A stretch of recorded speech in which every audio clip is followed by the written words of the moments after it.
Yes, it was a really good game. Two teams played well. We just happened to play a little bit better the last 4 minutes. Okay, we'll start in the front right.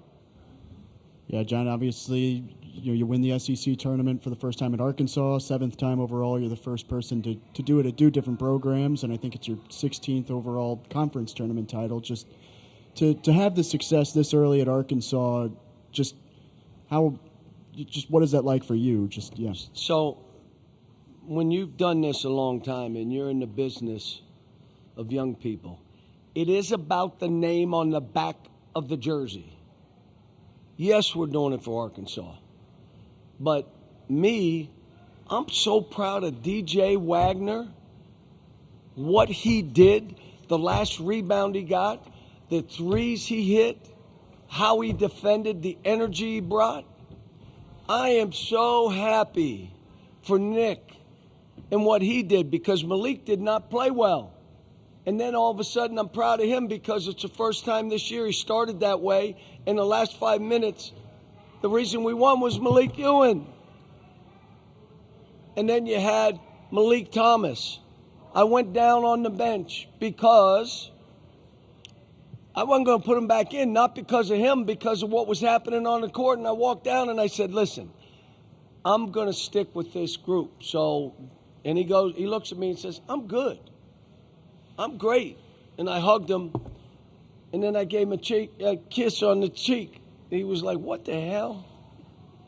But you look at it, you look at Billy, you look at how much Darius has grown, not only as a basketball player, as a leader.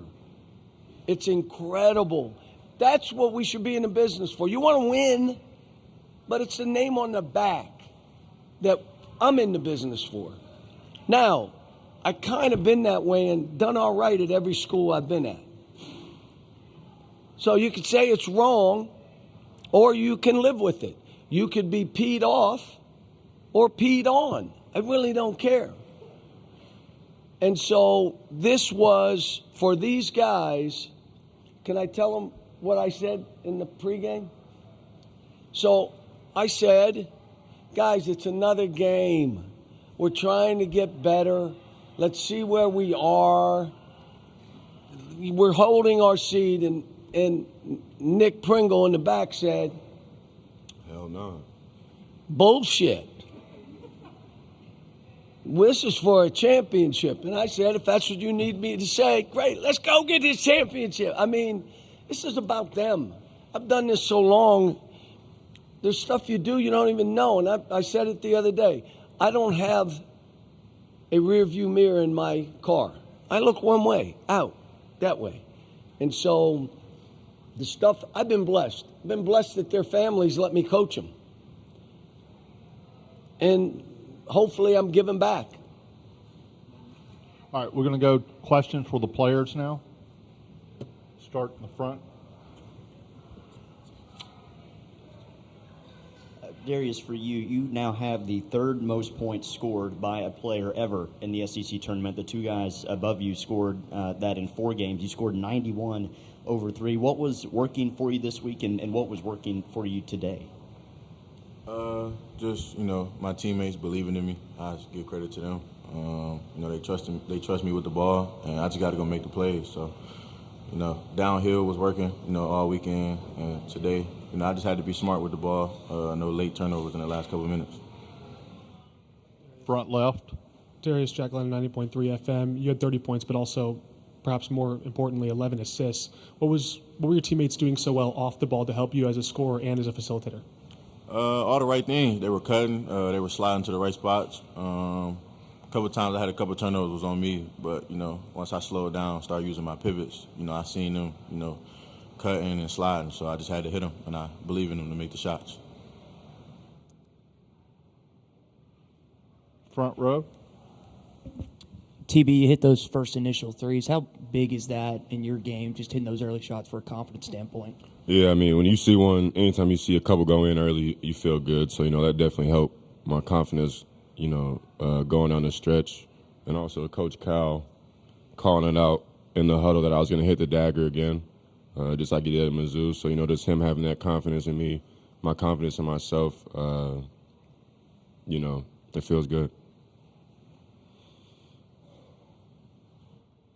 Right here to the left.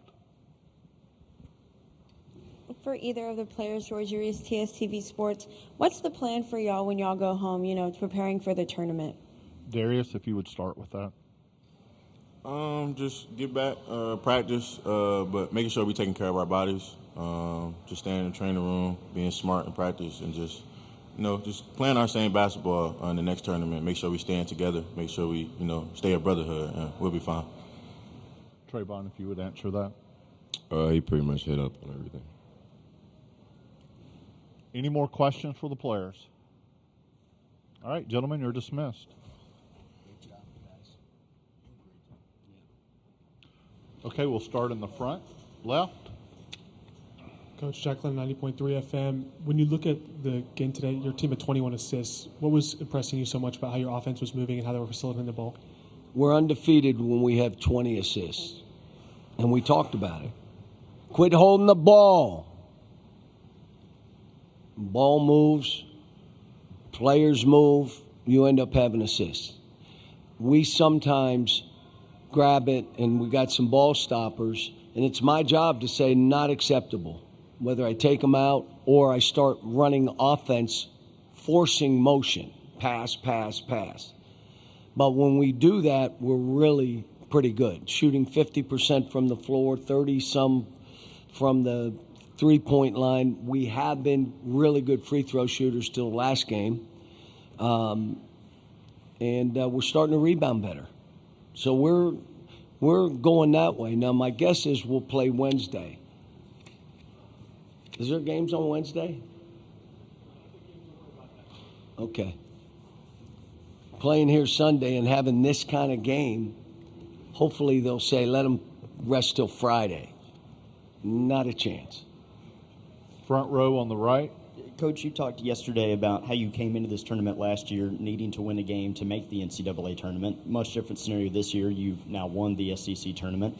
Does that change at all how you think about the NCAA tournament going forward? Obviously, you have momentum, but does that change your thought process? Let's see where we're seated. Then I'll tell you if this – let's see where they seed us. I think we've beaten Vandy twice. Did we beat them twice? I think so. But let's see where they seed us. Does this matter? I don't know. We're going to find out if it matters. Front row center. Cal, kind of on that same subject, you've talked about protecting the seed the last couple of weeks. Do you think a win like today elevates y'all's seed? I don't know. I don't want to get myself in trouble. Front row to the left. Coach, as a leader, what's your message to the team when you want to soak in, celebrate this win, but also moving forward and looking ahead to what's more important in the NCAA tournament? Celebrate the W. We'll figure that out later. They know, you try to let them know that I got your back. If things don't go right, I'll take responsibility, so just play and have fun. And we'll talk about the NCAA tournament probably tomorrow. About the first game is the hardest game. And after that, you get a feel that it's no different than anything else, that you got to stay in your little corner. And I said, you start watching games and you're worried about people, and then they lose. It happened in this tournament. 2 teams that my team thought we would be playing, they both lost. So you don't waste any time, and as a staff, you don't either. You stay in your little corner, 1 week at a time, 1 weekend at a time. See if you can get to the third weekend. Front left. Coach, you mentioned DJ Wagner earlier. How gratifying is it for you as someone who played for you at Kentucky, followed you to Arkansas, now in his 3rd season? He's kind of stayed the course in an era where not many players do that.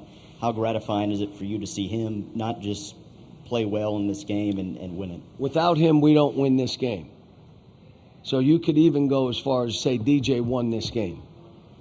And he's playing with more confidence, which leads you to be more aggressive. But you have to have more confidence. The kid lives in the gym, is one of the greatest young people that I've ever coached, and I've coached a bunch of them. He is The kid cares about me. He cares too much. He's one of those. He cares too much. But you know what? What he did today for him, forget about me for him, I just wanted to take him to another level. And the same with Nick, and the same with Malik. I grabbed Malik Ewan and said, you were unbelievable at the end of the game. Why'd you start the way you started? This is what I said to him.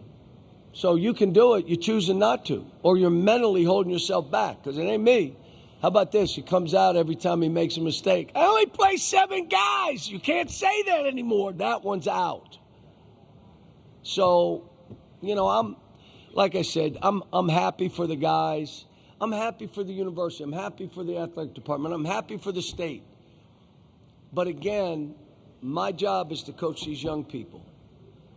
And their parents have entrusted me with them. And that's why I say it is about the name on the back for me. Now, we know what our job is for the university, for the administration, for the state, but not at their expense. Won't do it. Front right. Cal, you stressed defense on Tuesday. Did you see an elevated level of defense these last 3 games? Yes. Well,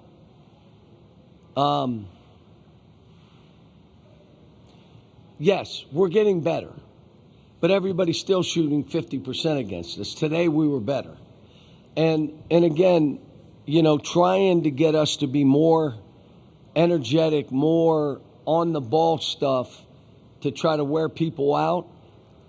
But when you only have 7 guys, you got to be careful. You're going to wear yourself out. So we got to kind of play it by ear. And then Darius, like, he will never take himself out of a game. Like, are you tired? No. Well, you are. You're sitting down. So I take him out. But if he took himself out, I told Trevin the same thing. You take yourself out, go put yourself back in. Walk back to the table after 2-3 minutes and go back in. So, no, they've responded. And what Darius said going back, we got to get treatment. I'm stunned he was able to play 3 games, guys. I talked about if I have to hold him out this championship game for him, I will. And he looked at me like I was nuts. I'm playing, I'll play hurt, I don't care. And then the kid does the stuff he does. I mean, he has grown, and he's another one. I'll tell all the boys that are listening, you pass on this one, you will regret it. All of them. You don't even know what I'm talking about.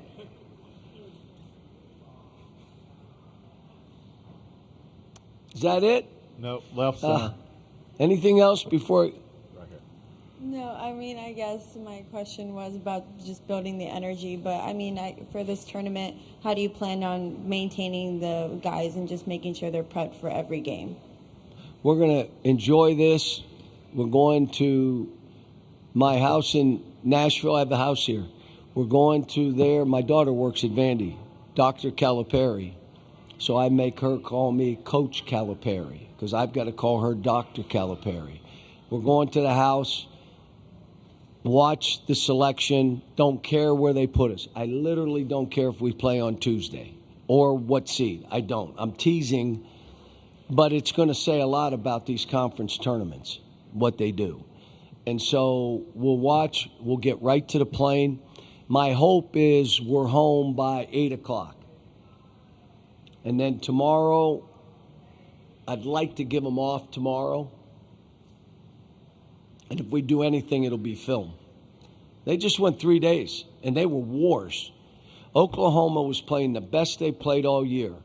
Mississippi was playing the best they played all year. Vanderbilt was playing the best they've played all year. Those were our 3 games. Forget about the name, records, whatever you want to say. Really hard games. And those coaches, all 3 of them, have done unbelievable work to get their teams to improve and to be their best now, because that's what this is about. Can you get your team playing well at the end?